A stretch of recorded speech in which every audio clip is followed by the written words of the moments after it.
Surat crime branch eco સેલના ASI આરોપીને છોડાવવા 5 લાખની લાંચની માંગણી કરી ભાઈ પાસે લાંચ લેતા એસીબીના હાથે ઝડપાઈ ગયા છે. સુરતમાં એસીબી દ્વારા એક સફળ ટ્રેપ કરાઈ હતી. મુંબઈમાં એક છેતરપિંડીનો ગુનો નોંધાયો હતો, જેમાં 2 ભાગીદારોને પકડી પાડવામાં આવ્યા હતા અને તેમને ઓફિસમાંથી જે મુદ્દામાલ જપ્ત કરવામાં આવ્યો હતો.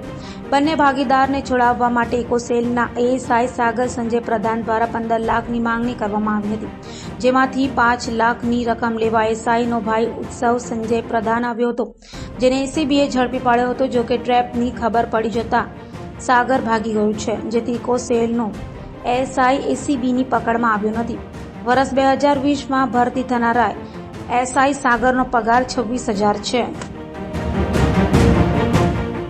ગત રોજ એસીબીમાં ફરિયાદ મળેલી કે ઇકો સેલ સુરત શહેરમાં ફરજ બજાવતા સાગર સંજય પ્રધાન એએસઆઈ, જેઓ એક મુંબઈના ચીટિંગના ગુનાની તપાસ કરી રહેલ હતા, તે કામે તેઓએ આરોપી તથા મુદ્દામાલ હસ્તગત કરેલ.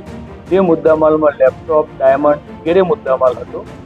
જે મુદ્દામાલ છોડવાના અવૈધ પેટે આ કામના ફરિયાદી પાસેથી તેઓએ 15 લાખ રૂપિયાની માગણી કરેલી અને તે 15 લાખ પૈકી 5 લાખ રૂપિયા લેવા માટે તેમના ભાઈ ઉત્સવ સંજય પ્રધાનને તેઓએ ગતરોજ મોકલેલ, જેઓ 5 લાખ રૂપિયા લેતા રેડ હેન્ડ પકડાઈ ગયેલ છે અને આ બંને ઇસમો વિરુદ્ધ કાયદેસર કાર્યવાહી કરી અને તપાસ હાથ ધરવામાં આવેલ.